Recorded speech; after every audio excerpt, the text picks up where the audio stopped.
નમસ્કાર મિત્રો, આપ સર્વેનું મારી યુટ્યુબ ચેનલ SK સ્ટડી ટોકની અંદર હાર્દિક સ્વાગત છે। મિત્રો, આજના વિડીયોની અંદર આપણે ખાસ જે હાલ ભરતી પ્રોસેસ ચાલુ છે ધોરણ 1 થી લઈને ધોરણ 12 સુધીની તમામ ભરતી પ્રક્રિયામાં બોન્ડ બાબતે ચર્ચા કરવાની છે। અત્યારે હાલ ઘણી ખરી ટેલિગ્રામ ગ્રુપોની અંદર, ઘણા વોટ્સઅપ ગ્રુપોની અંદર ઘણી ખરી અફવાઓ ચાલુ છે।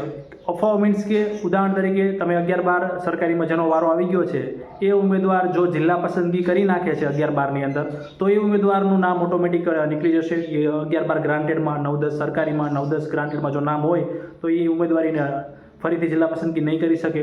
તમે 11-12 સરકારીમાં જિલ્લા પસંદગી કરી નાખો છો તો તમારે બોન્ડ ભરશો તો પછી તમારે 11-12 ગ્રાન્ટેડમાં જિલ્લા પસંદગી કરવી પડશે। તો મિત્રો, આજના વિડીયોમાં A to Z પ્રૂફ સાથે વાત કરીશું કે ખરેખર શું નિયમ છે સરકારનો બોન્ડ બાબતે, કોને બોન્ડ ભરવો પડે છે અને કોને બોન્ડ નથી ભરવો પડતો। તો ખાસ આ વિડીયો અંત સુધી જોજો જેથી તમને ખ્યાલ આવે કે શું નિયમ છે। મિત્રો, પહેલા વસ્તુ કહી દઉં કે બોન્ડનો સરકારનો શું નિયમ છે। 22/3/2017નો સરકારનો એક પરિપત્ર છે, ઠરાવ કરેલો છે શિક્ષણ વિભાગ દ્વારા।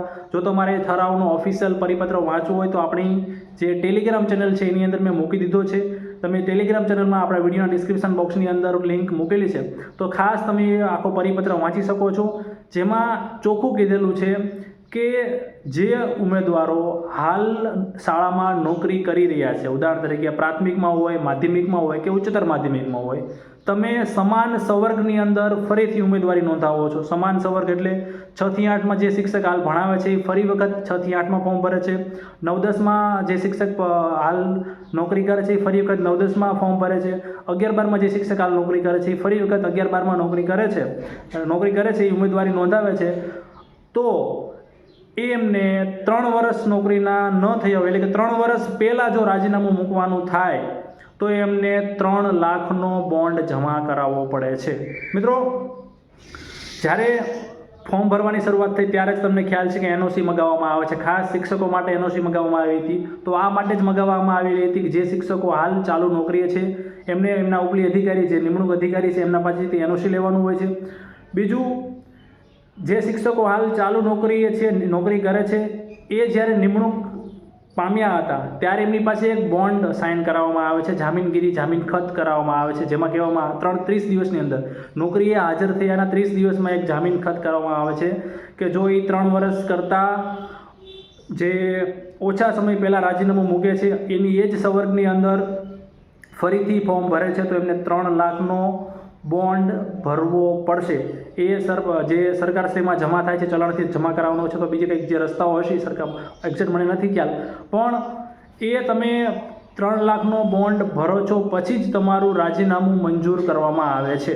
મિત્રો, બીજી વસ્તુ, આપણે જ્યારે માધ્યમિકની કે ઉચ્ચતર માધ્યમિકની જ્યારે સૂચનાઓ જાહેર કરવામાં આવી તો એમાં પણ અલગથી એક બોન્ડ બાબતે સૂચના આપવામાં આવી હતી।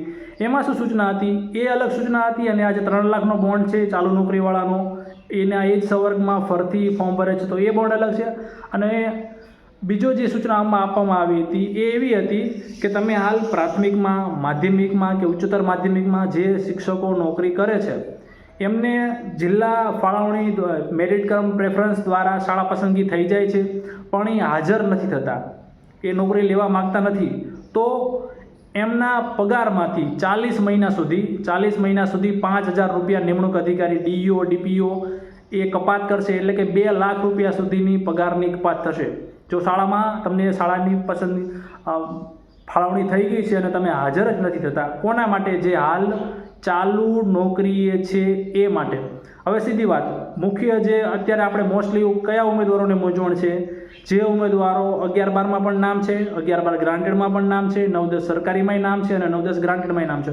મિત્રો, તમારે બોન્ડ ક્યારે ભરવો પડે છે? જ્યારે તમે શાળામાં હાજર થઈ જાઓ છો। એક વસ્તુ સમજો, હવે અત્યારે એ પ્રકારની કદાચ ઘટના બને કે 11-12 સરકારી છે, એક્ઝામ્પલ આપું છું, લગભગ તો બધાને એકસાથે જ હાજર કરશે।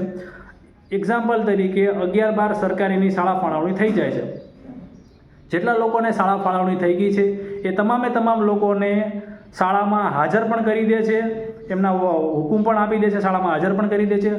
પછી જો ગ્રાન્ટેડનું આવે અને પછી ફરી વખત જિલ્લા પસંદગી કરવા જે તે ઉમેદવાર આવે તો એમને 3 લાખનો બોન્ડ ભરવો પડશે। મિત્રો, અત્યારે સરકારે તમને ખાલી જિલ્લા પસંદગી કરાવે છે, તમને કોઈ પણ પ્રકારનો હુકમ નથી આપેલો, તમારી પાસે બોન્ડ સાઇન નથી કરાવેલો, તો તમારે કોઈ પણ પ્રકારનો બોન્ડ ભરવાનો રહેતો નથી. આ સાચી અને તથ્ય હકીકત છે.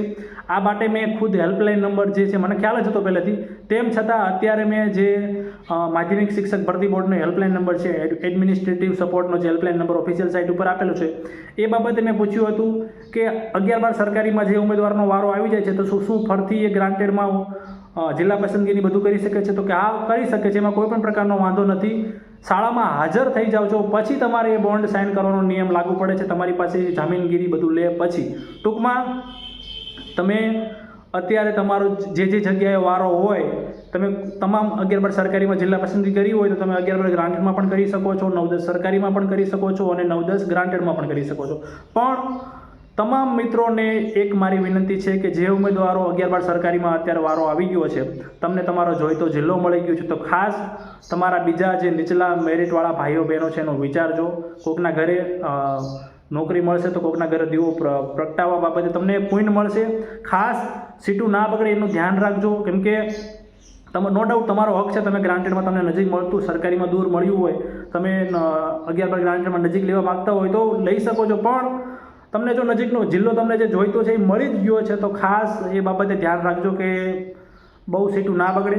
હાલ જે ફોર્મ શાળા ફાળવણીનું ચાલુ છે એમાં ચોક્કસથી ઓપ્શન આપેલો છે કે તમે કઈ કઈ જગ્યાએ ઉમેદવારી નોંધાવી છે, પણ મિત્રો ભરતી બોર્ડ તમને પૂછ્યા વગર તો તમારું નામ નહીં જ કાઢે. તમારી પાસે કદાચ સંમતિપત્રક ભરાવે એ પ્રકારની કદાચ પ્રોસેસ કરી શકે છે, પણ એ ઓપ્શન આપ્યો છે તો ડરી નથી જવાનું. તમને પૂછ્યા વગર રિપીટેશન ન થાય એ માટે એ ફોર્મ આપેલું છે, ચોક્કસથી છે, પણ એ તમને જે તે ઉમેદવારને શાળા ફાળવણી થઈ જાય છે પછી કદાચ અલગથી કંઈક સંમતિપત્રક કે એવું કંઈક મગાવશે. તો આ વિડીયોમાં મારે એટલું જ કહેવાનું હતું કે હાલ તમે 11-12 સરકારીમાં જિલ્લા પસંદગી થઈ જાય છે તો તમે ગ્રાન્ટેડમાં પણ કરી શકો છો, 9-10 સરકારીમાં પણ કરી શકો છો, પણ બને એટલું ધ્યાન રાખજો. તમામને વિનંતી છે કે શક્યતા એટલી ઓછી સીટું બગડે, જેથી જે ફટાફટ જે વાયેલા મેરિટવાળા ઉમેદવારો છે એને ચાન્સ મળે. બોન્ડ બાબતે મિત્રો તમને ખ્યાલ આવી ગયો હશે. હાલ જે નોકરી ચાલુ છે, અત્યારે શાળામાં ભણાવી રહ્યા છે એમને જ બોન્ડનો નિયમ લાગુ પડે છે. અહીંયા બે રીતે બોન્ડ, એક તો સરકારે જ્યારે ભરતીનું સૂચનાઓ આપી હતી એમાં કીધું હતું 2 લાખવાળો બોન્ડ કે મહિને 5-5 હજાર રૂપિયાની આપણે કપાત કરીશું, તમે હાજર થતા નથી તો, અને હાજર થઈ જાઓ છો તો તમારે એનઓસી તો લીધેલું છે, જે લોકોએ ફોર્મ ભરેલું છે એનઓસી, નિમણૂક મળે ત્યારે એમની પાસે જે જામીન ખત કરાવ્યું હતું એ મુજબ તમારે સરકારશ્રીમાં 3 લાખ રૂપિયા જમા કરાવ્યા બાદ જ જિલ્લા પસંદગી કરાવવામાં આવશે. ખાસ મિત્રો, અત્યારે જે લોકો ચાલુ નોકરીમાં છે એમને તો જ જિલ્લા પસંદગી કરવા દેવામાં આવશે જો તમે 3 લાખ રૂપિયા સરકારશ્રીમાં જમા કરાવેલા હશે.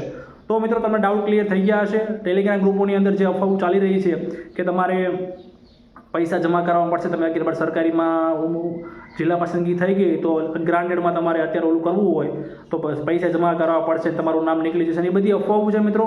તમે તમામ જગ્યાએ ફરીથી 11-12 સરકારીમાં કર્યું હોય તો 11-12 ગ્રાન્ટેડમાં જિલ્લા પસંદગી કરાવી શકો છો, કોઈ પણ પ્રકારનો વાંધો આવતો નથી.